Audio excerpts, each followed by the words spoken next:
You go ahead and start the recording. Just let us know when that's going. Yep, I can see that it's all set. All right, so welcome everybody.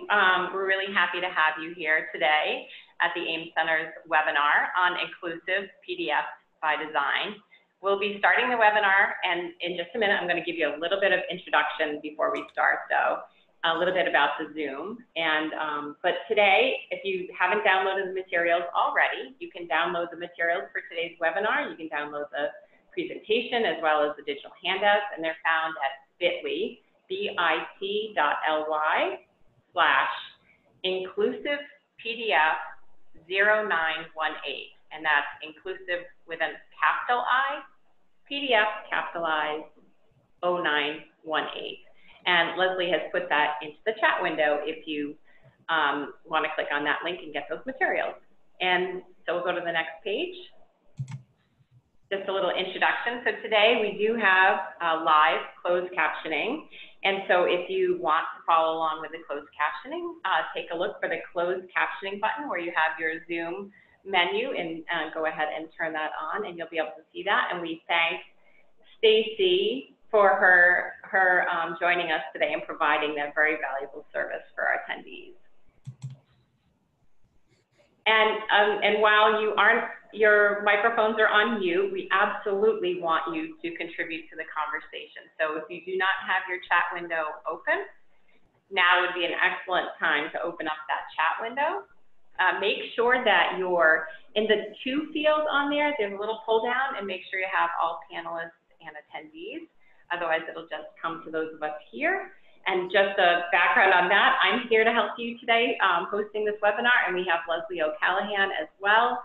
And both of us are here to be monitoring the chat window, answer any questions that you have as well. Leslie is on as the AIM Center, but rest assured it is Leslie, and we're both here to help you with this webinar today. And if you are also using Twitter, please feel free to shout out using the hashtag AIM4All. All right, and so today we are recording this, as you heard at the top of the hour. We are fully recording, so that presentation will be available as soon as it's been, it's normally within 1 week. We'll post it on our AIM Center website, and so look for that coming up. We'll definitely, you'll be able to find that fairly soon. And I think that's it. So before let me just please introduce Luis Perez. I'm so excited to be here with Luis. And I'm pronouncing his name wrong, so I apologize for that. I'm going to need a little lesson in that. But if you have not heard Luis Perez speak before, you're in for a treat. And if you have, you probably know that's one of the reasons why you came back. He's very knowledgeable. He is what is your title, Luis? Technical Assistant Specialist at the National AIM Center at CAST. We're so thrilled to have him on the AIM Center today. And we'll be having this presentation. Oh, and coming up, we have a couple other presentations, which actually is my presentation next week. Luis and I will be with you again next Tuesday at 2 o'clock talking about your website. And so we'll have a very interactive session. So if you want to join us again for that, that would be terrific.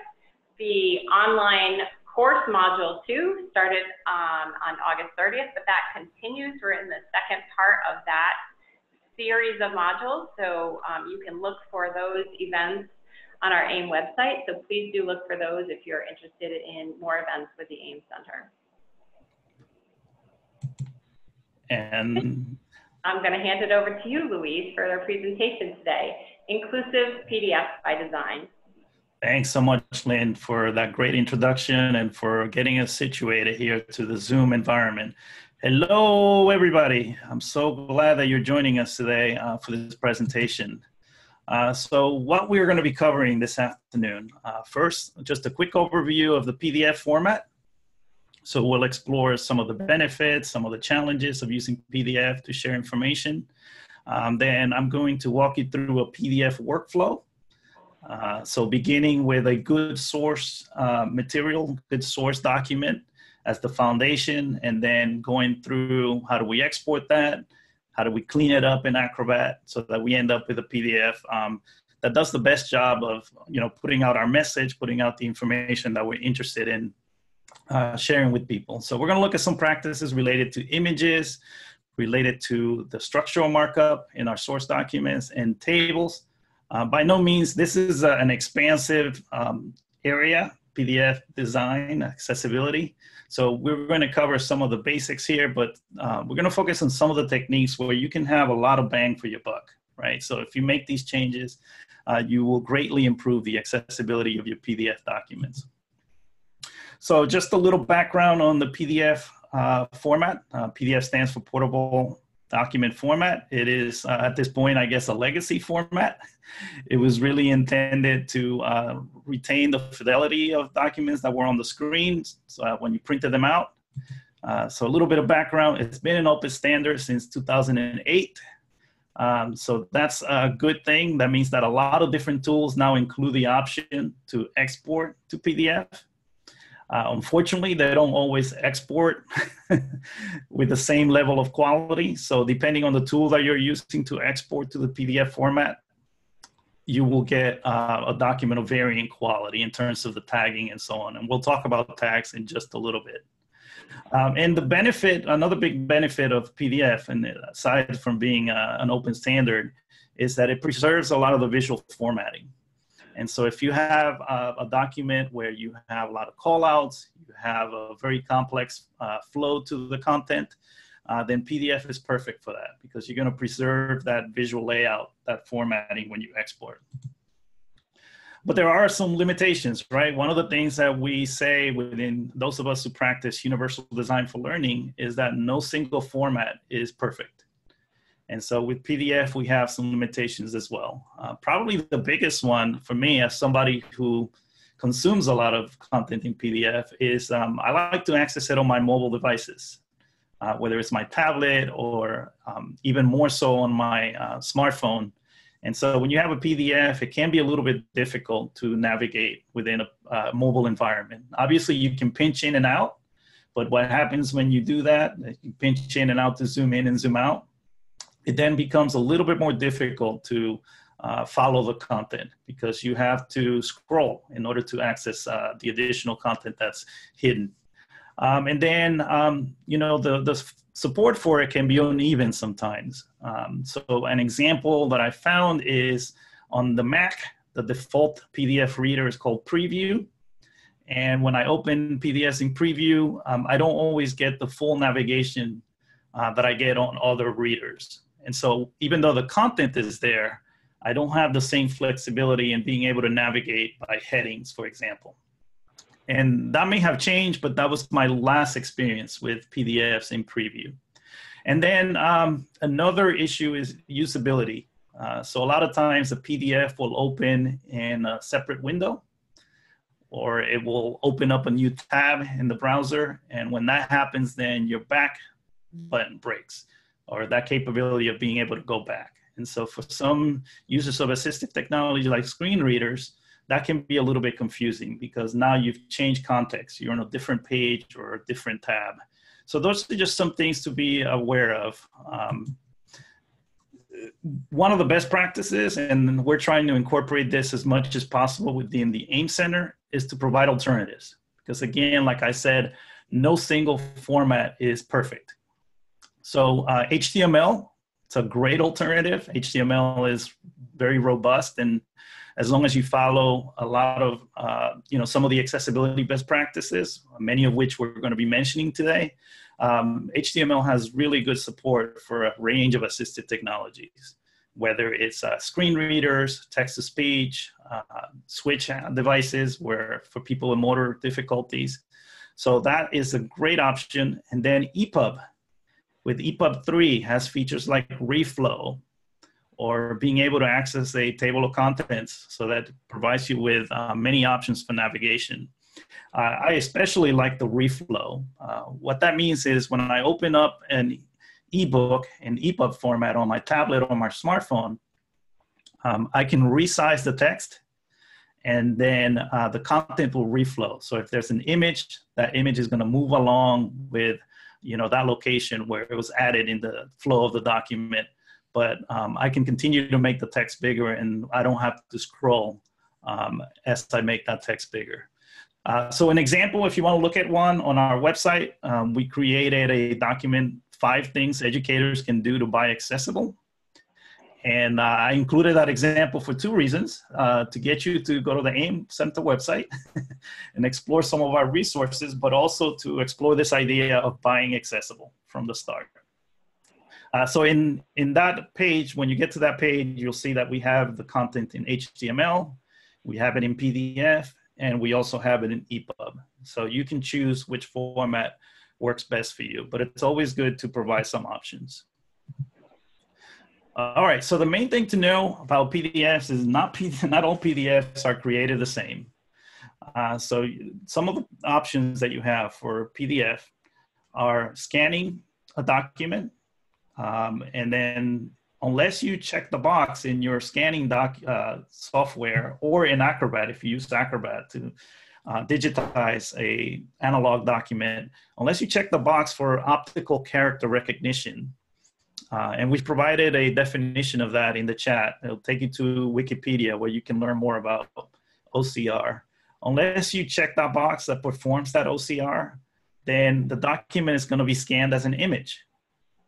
And for somebody who is blind, that would be the equivalent of handing them a stack of papers where all the pages are blank, because the assistive technology can't go in and recognize that text and to read it out loud or to navigate it. So a step up from that, we can scan with OCR. And now I'm going to really date myself here. I still have a few cassettes hanging around here. So when you scan the document with OCR, it's almost like trying to find information within a cassette, trying to listen to your favorite song within the cassette, where you can rewind, you can fast forward, but there's no way to get a specific point within the content. You have to sort of listen to it from the beginning and then skip ahead a few times until you get to the exact location.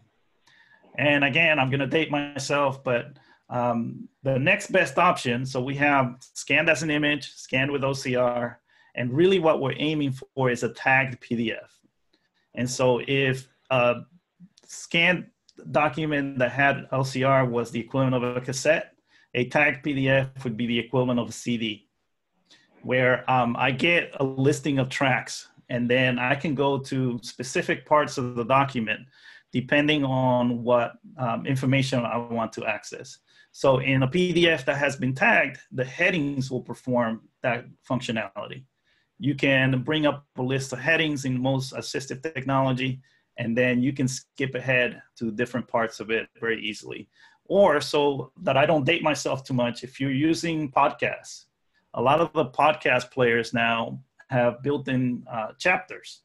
And so you can skip around the podcast using chapter markers. So it's the same idea, is that you can access the information in a little bit more flexible way.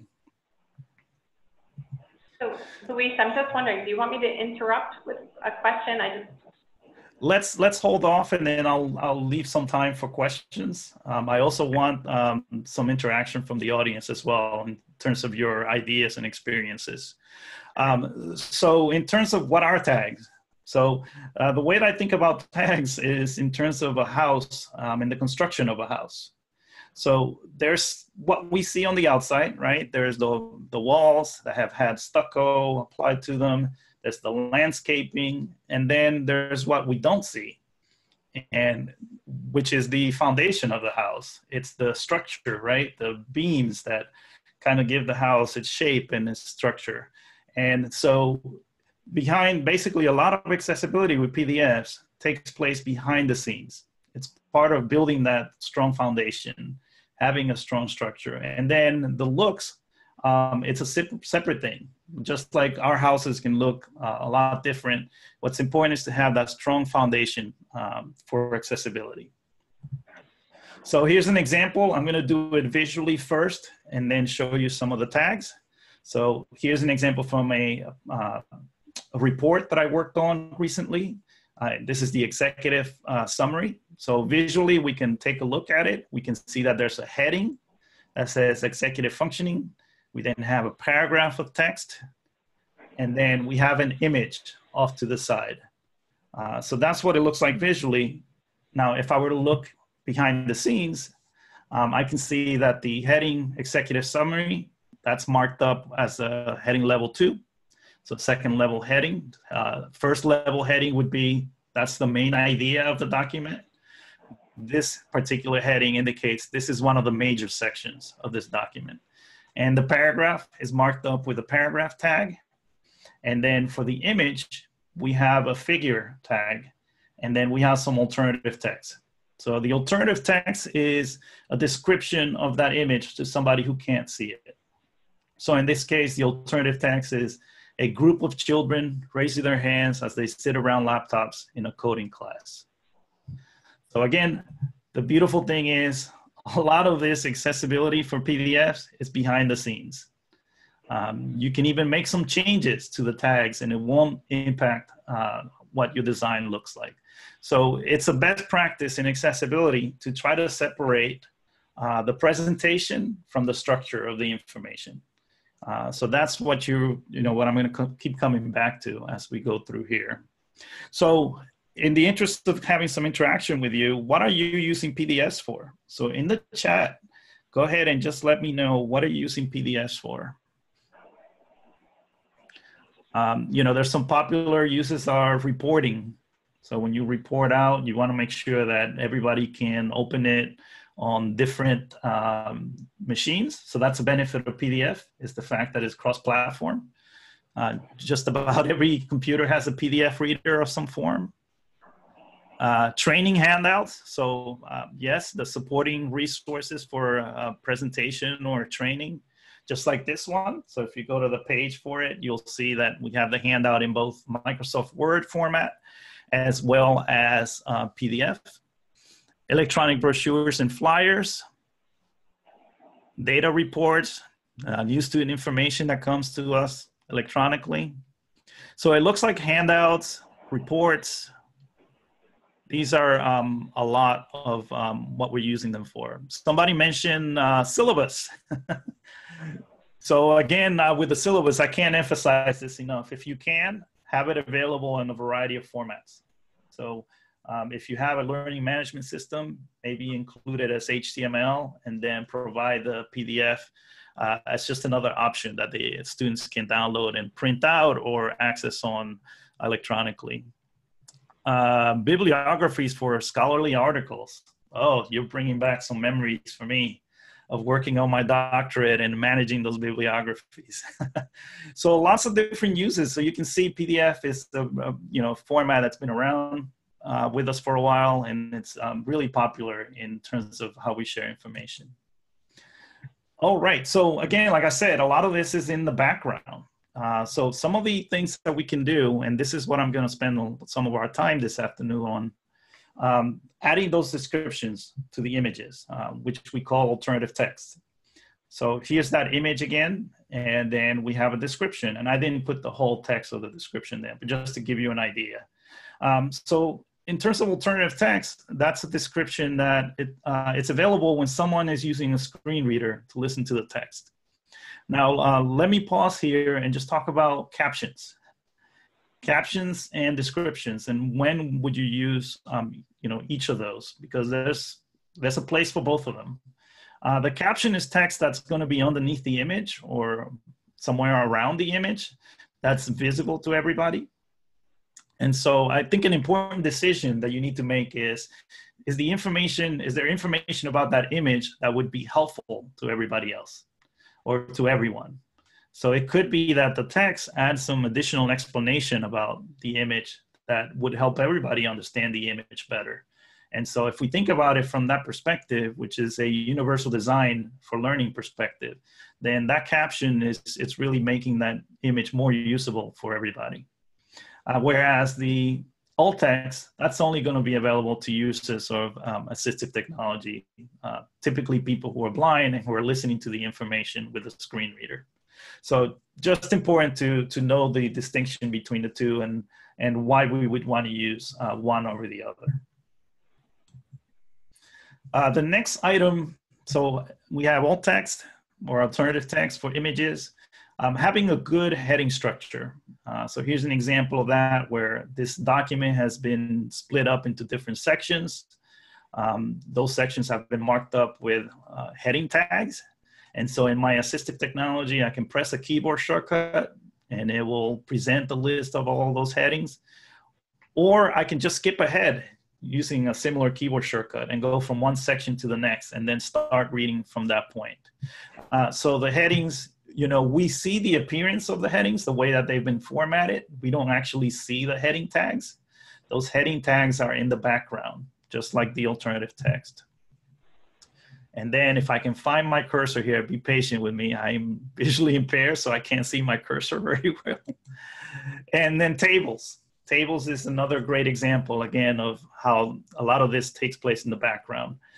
Visually, you can scan this table, right? And you can tell for each cell what header is associated with it, whether it's a column header or a row header. So for instance, if I look at the copyright, the cell that begins with copyright owner has the right to control the copying and dissemination of an original work.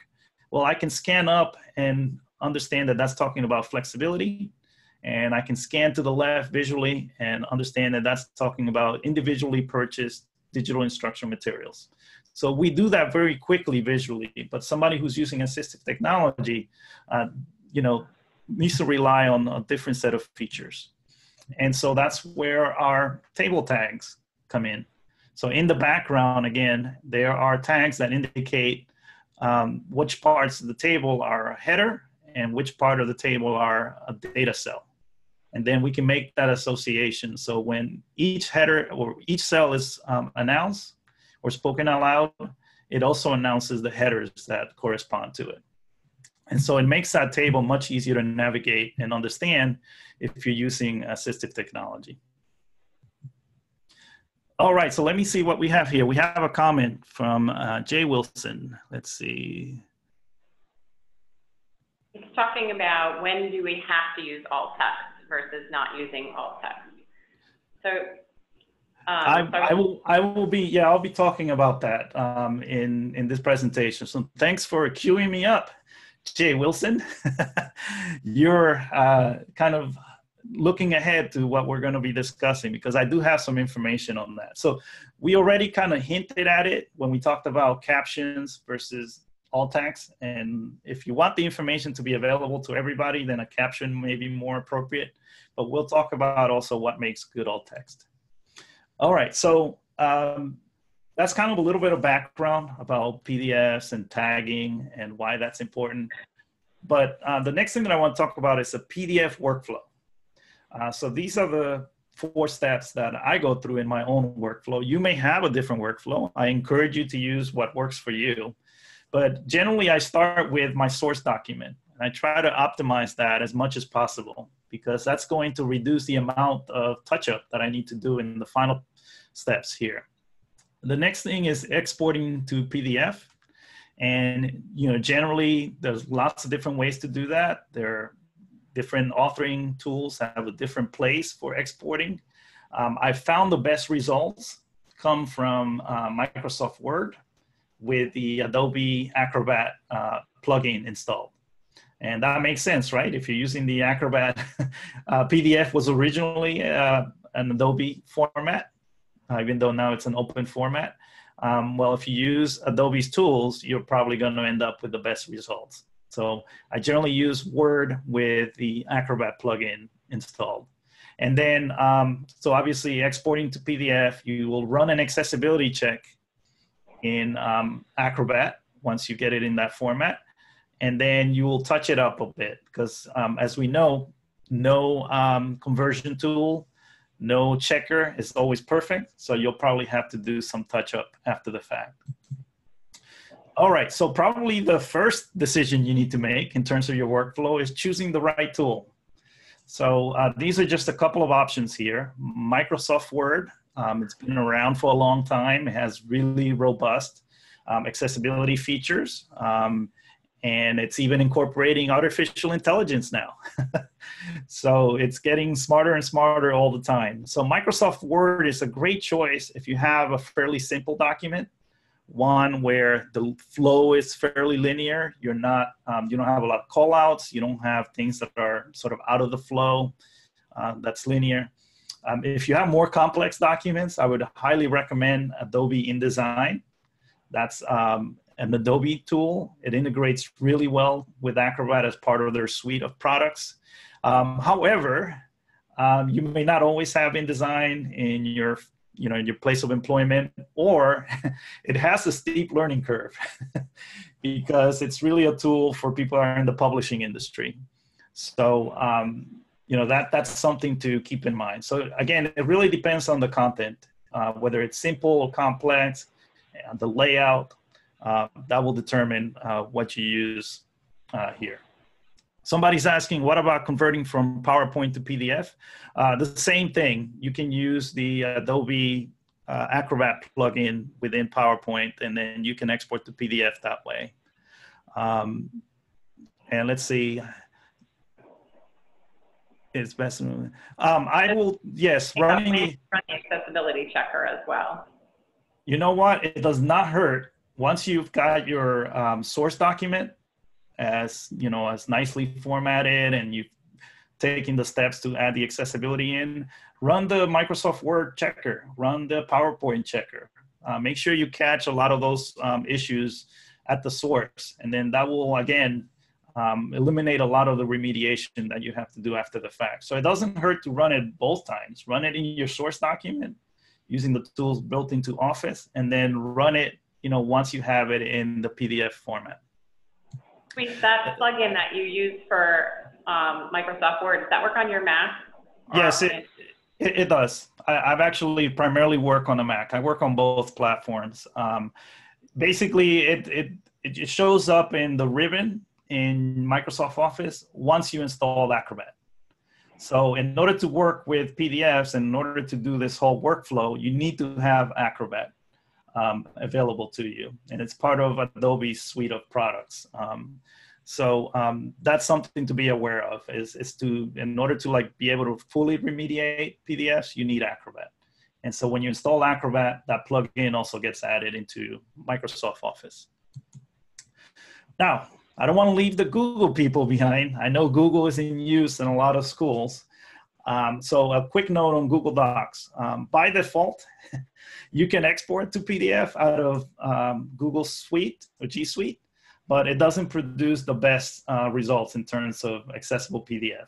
However, there is a free add-on for Google Docs, Google Sheets, Google Slides. It's called Grackle. We've provided a link for you in the chat. It's also in your handout. In here, you can basically, it performs the same function as your accessibility checker in Microsoft Word or PowerPoint or Excel. It goes through, it identifies a number of issues with your document, and then it tells you how you can address those, just like the accessibility checkers in Office do. And then it also exports a PDF with the tags. Now, I will be honest with you, I use Grackle primarily as an accessibility checker. I have not used it too much to export PDFs from G Suite. I generally do most of my work in Office. So if any of you have experiences with Grackle, feel free to share those in the chat for the benefit of others in the room, especially if you've exported to PDF. All right, so let's see. We're going to go on. So let's take a look at some of these practices in terms of optimizing our source document. And what I'm going to do here is actually do a quick demo for you all. So I'm going to exit out of my PowerPoint, and I'm going to bring up a simple Word document that I've prepared for our presentation today. And the first thing we're going to do here is, hopefully you all can see that. If not, let me know. I can see the chat while I'm sharing the screen. So the first thing I'm going to do here is just place my cursor inside this heading. And then I'm going to go to the Home tab to show the ribbon. And right away, you can see this is a heading level 1. So it's been marked up correctly. And I can make that even clearer. If I open up the Styles panel, I can see that it's a heading level 1. If I go to the next heading, you notice that there was a little jump there. It went from heading level 1 to heading level 2. Same thing in my Styles pane. I can see that it's the heading level 2. Now I'm using Microsoft Word 2016 on the Mac. Things may be in a different place depending which version of Office you have. But what I want you to focus on is the best practices, not necessarily where each of these tools is, although they may be in the same place in your copy of Office. But again, it's making sure that the document has a good structure. So we're starting with a heading level 1 for what the main idea is. We're using heading level 2 or second level heading for the subsections and so on. And we want to make sure that that makes sense. It makes logical sense. We're going from, you know, higher level to lower level or more granular. Think of it as creating an outline for your document, right? So you wouldn't skip levels when doing an outline. Same thing here. We want to make sure that a heading level 3 follows heading level 2 and so on. Now, I'm going to skip ahead to another heading here. And if you look at the styles panel, wait a minute, this looks like a heading level 2, but I don't have a heading level 2 tag. Luis, how do we fix that? So what we need to do is make sure we select the text, and instead of going up to our, you know, our formatting options here and making it larger and making it bold, what we want to do is assign a heading level to it. And so now we see that in our styles panel, it's marked up correctly as heading level 2. Now you can, if you don't like the way that Office or that particular template has formatted the content, you can always select the option to modify that heading level. If you right click in my copy here of Office, I can choose modify, and then I can change the colors, I can change the size and so on. One thing that I found in Office is sometimes the colors for some of these headings don't actually pass the accessibility checker in terms of contrast. And I'll share with you a free accessibility checker for color that I use later on in the presentation. So that's the first step, is making sure our documents have a good structure to it using headings.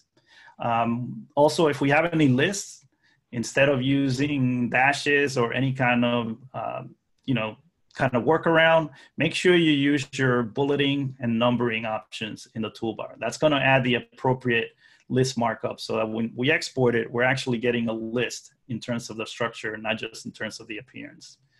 The next thing is really easy, is we can select the image. We can right click, choose format picture, and then we want to make sure that that image has some alternative text. In the format picture pane, we're going to go to the third option from the left. It's layout and properties, and we're going to find alt text. Now, I generally, as a best practice, I put my alt text in the description field. You'll notice there is a title field and a description field. So the theory is that the title should be a more concise description of the image. The description is supposed to be a more comprehensive description. In practice, what I found from using screen readers is that they read the two together. And so that kind of defeats the purpose of having separate fields. So in general, I put my descriptions or my alt text in the description field. Also, when you export to PDF, the title is not going to come along for the ride. Only the description field is. So I might as well get into the habit of just using the description field. So in here, I'm going to put some descriptive text. It's not the best descriptive text, but you have me on the spot here. So I just want to make sure we save some time. So that's it. And I can leave that pane open, and I can go to other images and check the alternative text for that image. Or if I need to fix it, I can also edit it here. The final thing I want to do here is at the bottom, I have a table that provides a summary of some of the techniques in this document. And so what I want to do is place my cursor somewhere inside of that table. And then in the ribbon, I'm going to see the table design or the layout. And under layout, there's an option called repeat header rows. And so that's what I want to choose here, repeat header rows.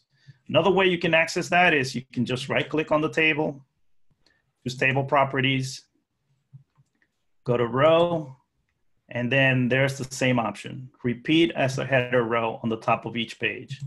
And that's what's going to add that table header, that the appropriate TH tag that, again, is associating each cell with what its header is. So I'll go ahead and click on OK. And as somebody mentioned, you know, one of your questions was when to do the accessibility check. I'm going to do it here first, just to make sure, check my work as I go. So I'm going to, under the Review tab, find the option for Check Accessibility. If you don't see that in your copy of Microsoft Word or PowerPoint, depending which program you're using, just do a search in the help. Just type in accessibility, and it will take you right to the accessibility checker. So I ran that, and look, no accessibility issues were found. So at this point, I could go ahead and export that into Acrobat. So again, by starting with our source document, we can do things like properly mark up the headings, which will improve the navigation of the document. Another tip is we can actually build a table of contents from the headings. So in here, I can go to the beginning of the document, right? And I can go to Insert in here somewhere. I always forget where it is in here. Anybody? I know I generally do it, but it's been a while since I put in a table of contents. I'm working in short documents where the table of contents is not as necessary. But in any case, in here, you can put in a table of contents at the beginning. And what it does is it picks up the headings, and then it gives you a way to navigate a long document. So if you had a long document, that would be a really helpful usability feature. All right, so let me go back to my presentation. So headings, adding alternative text, and then properly marking up tables. Good steps to ensure the accessibility of that source document. Any questions so far? I'll stop here for a second, catch my breath a little bit, see if there are any other questions. Yeah, so there have been several questions about alt text, and I do know you're going to be covering that in just a moment, so people are eager to get to that topic. And absolutely. There was just a question about Acrobat Pro, and I think that, so Leslie had put in the Acrobat Reader, but I think that the add-on that you're talking about comes with Acrobat Pro, which I don't believe is free. Yeah, the Reader is free, right? That's one of the reasons why PDF is so popular, is that you can download that Reader for a variety of different platforms to actually read the PDF or consume it. But what we're talking about is authoring accessible PDFs, and for that you need Acrobat Pro. And the latest version is Acrobat DC, or the version that I have, at least the latest version. So that's the authoring tool, right? The remediation tool. And that costs some money, although now it's available as a subscription as well from Adobe. So you just pay a monthly fee, and then you can get the features. You can use the features of that software. Thanks for clearing that up. That's important. All right. You all want to know about alternative text.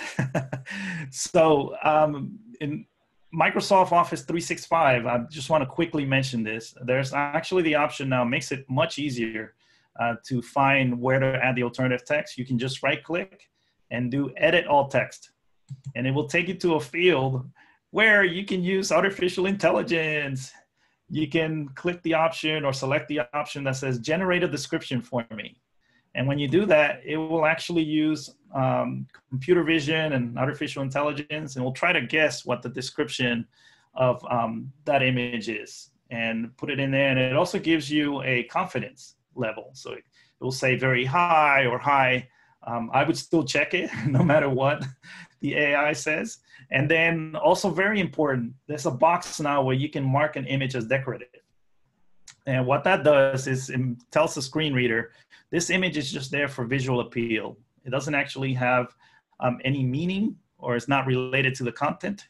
And so it tells the screen reader, skip that, so that it's not, you're not wasting time listening to information that doesn't add to understanding. So if you don't see those options, Microsoft is rolling out some of these features sort of on a rolling basis. So depending on when your copy of Office 365 gets updated, you will see this option in there. So what makes good old text? And I'm not trying to be a politician in this campaign season, but a lot of times with alt text, it comes down to, it depends.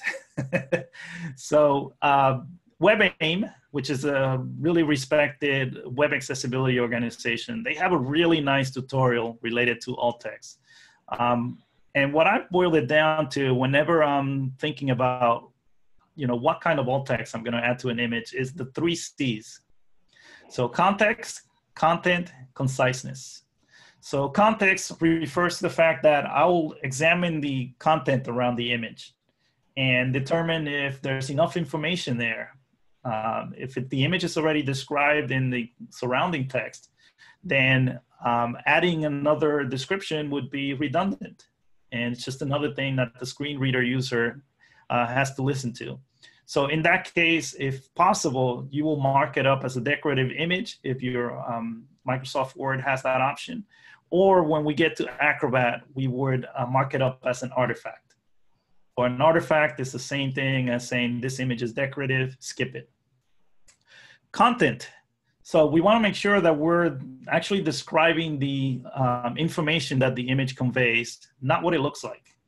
So for example, on this screenshot, I would describe what's going on in the image. Something like a young person sits reading a book at an airport, whatever the scene is, rather than she's wearing a black shirt, black pants, the book is red, and so on. So content over appearance every time. Unless, the appearance is part of an experience that you're trying to convey. And then we get into sort of the gray areas. And that's what we're talking about, the it depends part of accessibility. And finally, conciseness. So you don't want to be hearing, again, it will depend on the image, whether it's simple or complex. But a general good rule of thumb is think about it as a tweet. So, and I'm using the old Twitter limits. So it used to be 120, I think, and now it's 280, or 140, and now it's 280.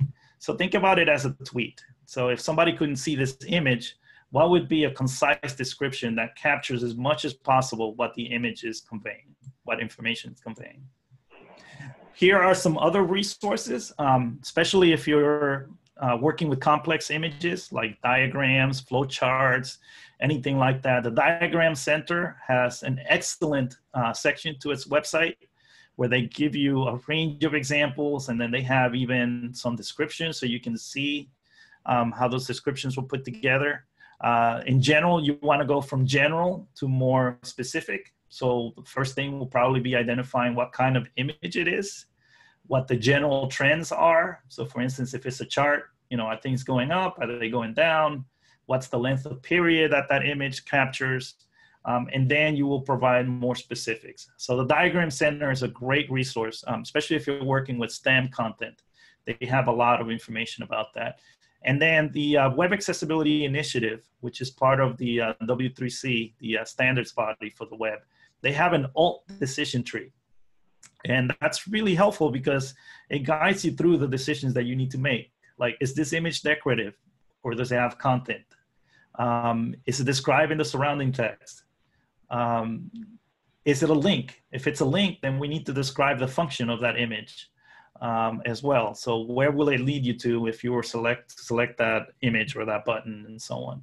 So the alt decision tree is a great resource. I encourage you to check that out. So again, as I said, just repeating myself, do as much as you can in the authoring tool of choice, and then perform an accessibility check just to make sure everything's okay. And then the next thing is to export. Now, I originally had some information about InDesign in this presentation, but I realized I wasn't gonna have enough time. I've included that information in the handout. So if you're interested in knowing some of the best practices for InDesign, they're very similar to the ones from Microsoft Word. It's just how you get to the options that's a little bit different. But I will tell you one feature that I really like in InDesign, and that's something called the articles panel. So in InDesign, if I have a very complex layout, I can open up the articles panel and then just drag my various frames and boxes into it. And I can set the reading order for when it gets exported to Acrobat. And what's nice about this is that it's an all or nothing proposition. If you add it into the articles panel, it gets exported and marked up correctly. If you don't, it gets left behind as an artifact, or it gets marked up as an artifact. So if you have a document where there's a lot of visual elements that are just there to make it look pretty, then what you can do is, using the articles panel, is just put in the things that are essential, that need to be tagged properly and be accessible to the screen reader, and then leave behind anything that should be an artifact. So it makes the process a little bit easier for doing that. So that's one feature of InDesign that's unique and that I thought I would mention. But again, there are others, and I've included those in your handout. So really quick, just a follow-up to that, because somebody had asked about an issue with the alt tags, alt text not being exported with InDesign. So that's an option on the export, correct? Yeah, that's the next step. So the next step is we want to export it. And as I mentioned, to get the best results, you want to use the PDF Maker, which is what the name of the plugin is from Acrobat that you get on your ribbon when you have Acrobat installed. And you get that in Office. So you want to make sure this, at the minimum, you have the box for Enable Accessibility and Reflow with Tag PDF selected. That's what does all the magic. That's what's going to add the appropriate tags. So if you don't have that option selected, you can export it to PDF, but you're not going to get the tags. And so that'd be my first place that I would check, to make sure that the correct option is selected for the export options here. I generally also check the option for creating bookmarks. So that's just another navigation tool that people can use in Acrobat Reader or Acrobat, depending on where they're reading the document. So just make sure that those options are selected before you export, and you should be good. InDesign has very similar features. So again, when you go to the export options, you want to make sure Create Tag PDF, and also use structure for tab order, so that if you have any links, those links will be accessible to the assistive technology. And once we export to PDF, then we're going to check our work a second time. So we're going to run the accessibility check in Acrobat. So at this point, we've left Word, or we've left whatever our original authoring tool is. We're now working in Adobe Acrobat. So to run the check, you're going to find that under View, Tools, and then Accessibility. And you want to do a full check. And like any checker, it's not always perfect. And there are also things that are beyond its scope. So a couple of things are the logical reading order. You're going to see that it's always going to flag that. It's going to say needs manual check. And then the color contrast. That's just not a feature that's built in at this time into Acrobat. So that's something you're going to have to check manually.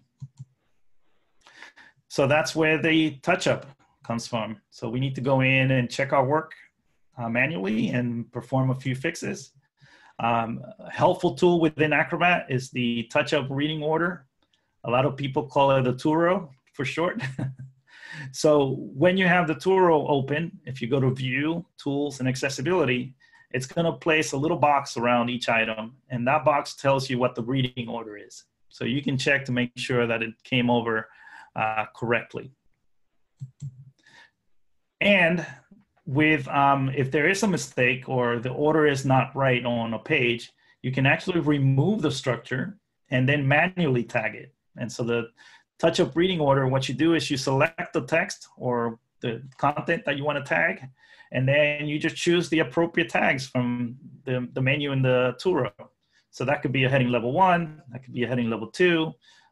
Text will mark it up as a paragraph, or did somebody mention artifacts? See, my timing is impeccable. Yeah, there's a question about screen readers and artifacts. Yeah, so look at this, is perfect timing. So thanks, Taylor. So what you'll do is you'll select the image, or it could be a graphic of some sort, it could be a bar, anything that you're using that's just there for visual appeal. You'll select it, and then you'll choose this option in the Turo that says background. So it's basically saying this should be skipped. I don't want the screen reader to read that. So the other thing you're going to do, the Turo is a helpful tool, but so are the navigation panes. And really, this is where I spend most of my time when I'm working with PDFs. And you can open those panes by going up to View, choosing Show Hide, and then Navigation Panes. And there's two of these panes. And this is really important to know which one does what. So I'm going to try to be very clear here. There's a tags panel, and thus the name tagged PDF. So the tags panel shows you the individual tags and the content that they correspond to. So this determines the reading order for screen readers. And so one of the things that I'll do, I don't only rely on the Turo, because I found that sometimes those boxes are kind of difficult to see. What I will do is just bring up the tags panel, and then select the top level tags, where it says tags, and then use my arrow keys. And as I go down the tags, I should see the right order show up in my document over on the right side. So I can navigate the tag structure, the tag tree, and then if I have the options to highlight the content, I can see what the reading order is based on the tags. So that's one reading order. That's for people who use screen readers. There's also an order panel. And the order panel determines the reflow order. So this is primarily for people with low vision. In Acrobat Reader, you can actually reflow the content. It's not as robust a reflow as what you get with EPUBs. It's something that the software tries to guess, and you can help it by making sure that the order is correct in the order panel. So this is, again, a reflow order. What it does is it takes the content and it places it in one column so that you don't have to do as much side-to-side scrolling. You're basically scrolling up and down. So for me, I actually prioritize the reading order for screen readers. And you may disagree with me, but my logic is that for this order, right, the reflow order, you may still have enough vision where you can rely on other options. But for the tag order, you're relying on being able to just listen to the information. All you have is that screen reader. So for me, I emphasize trying to get the tag order right first, and then if I can, I will try to get the two to match up, because one of the issues is they don't always stay in sync. So you could make a change in the tag panel, and then when you go to the order panel, it may not be, may not reflect that change in the tags panel. So I spend most of my time in the tags panel. That's where I do most of my work. I can rename tags. You can just double click a tag and change it. Or you can right click on it and bring up the properties and change it. You can move things around using drag and drop. So if something's not in the right order, you can do that in here as well. So I would say get familiar with the tags panel as much as you can. All right, so I mentioned there is a free tool because the checker is only going to tell you that you need to check the contrast. There is a free tool called the Color Contrast Analyzer from the Paciello group. And we've included a link to this in your handout, so don't worry if you can't recall it later. You can always look at the handout. But what it does is it allows you, using color pickers, you can pick a foreground color, you can pick a background color, and then you can see whether it passes the WCAG standards for color contrast. And you can see in this case, I did. So that runs on Windows, it runs on the Mac. I generally just have it open all day because I'm often working with color. And so whenever I need to use it, I'll just use those color pickers, and then I will, make sure to check for contrast. So the last step, and this is really important for accessibility, and it doesn't get enough sort of a call out, so I want to make sure that I give it some time, is making sure that there's good metadata, because that's how Lynn is cheering over there. We are big on this, because you know what? It doesn't matter how good the accessibility of your document is if nobody can find it. And so in here, each PDF document has a document properties, and it's important to give it a descriptive title, indicate who the author is, what the subject is, and then some appropriate keywords. So that way, this document can be in some repositories, they can pull in that information, or hopefully in the future they can. And so that allows us to properly organize information, right? In the future, what we're hoping is that accessibility metadata will be part of that. There are standards for that. It's just not implemented as widely as we would like. But it's just as important for me that, not only is a document accessible, but I can find documents that are accessible by doing a search for them. So I can do a search for tagged PDFs or PDFs that include, I don't know, different features. So again, under file properties, make sure you have that meta tagging. And then I also make sure that I select the initial view. By default, it might be the file name. But if you're like me, my file names are a lot of untitled ones or something that makes no sense to anybody else but me. So I make sure that I, instead of the file name, I will select the document title. And again, I make sure that that's descriptive. And generally, you won't have to worry about this. This will generally be picked up based on your languages that you have installed on your computer. But it's always a good idea to check to make sure that you have the right language for that document. Because that's going to determine what language or what voice the screen reader is going to use. And so that can be really helpful.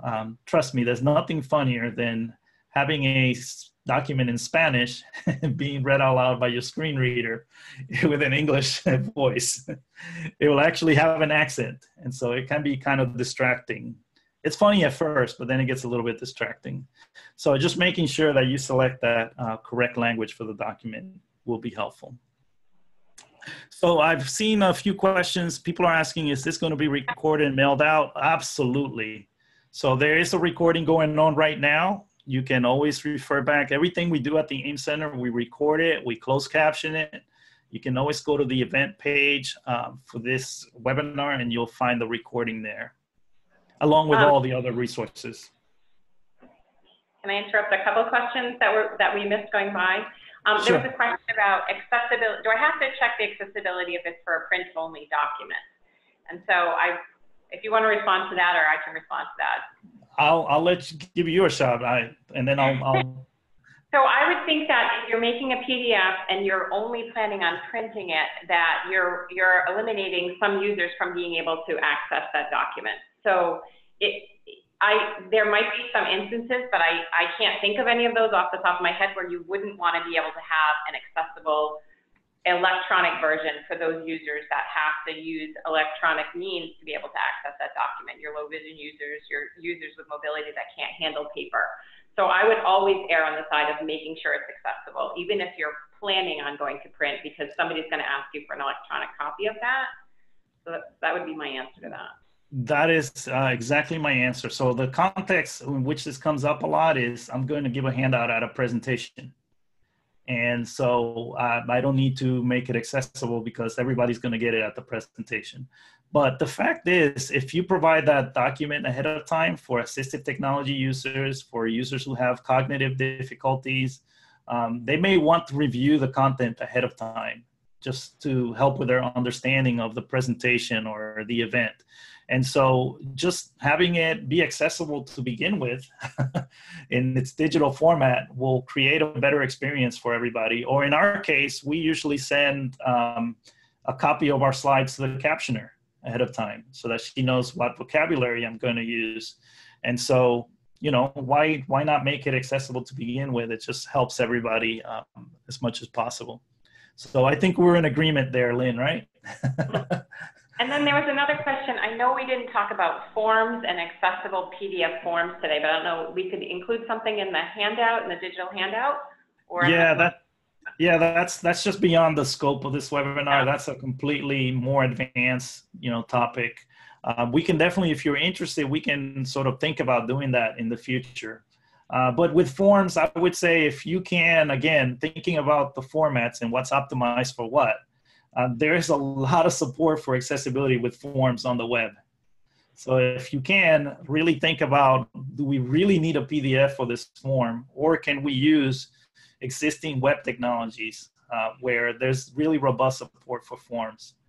So that's just a thought. That should be your first decision. Can we do it on the web as opposed to a PDF?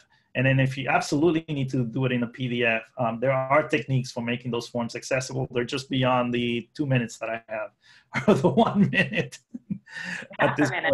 point. So let me just summarize, and then we'll stick around for a few minutes. But again, and Leslie going to put the survey link in? Yep. Oh, so while Louise is finishing up, Leslie has put the survey link in. We really do appreciate your feedback. So if you could take a few minutes to fill out that survey, it's very important for us because we can only get better at doing this for you if you're able to give us your feedback. So we really appreciate your efforts in advance doing that. So back to you, Louise. Absolutely. So just a little bit of a wrap up here.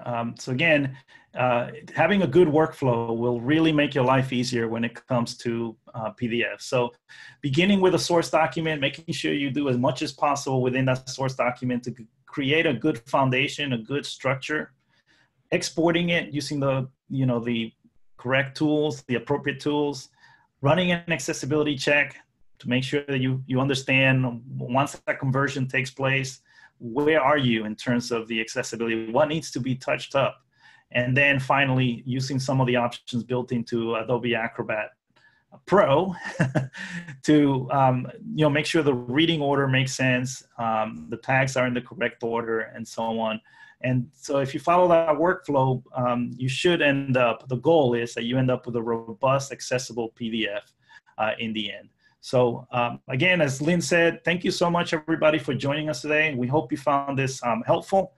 Just take a second to fill out our survey, our feedback survey. And then I want to ask one last question of you. What is the top thing you learned today that you're going to use in your work with PDF? So go ahead and share that. Other than that, I will say sayonara, adios. And then hope to see you back here next week for Lynn's accessible websites. Yeah, next week we'll be shifting. So look forward to seeing you then. So that's it for us, but I'll stick around. We'll end the recording, and then we'll just stick around and see if you have any comments. So what's the top thing that you learned today that you'll use in your work?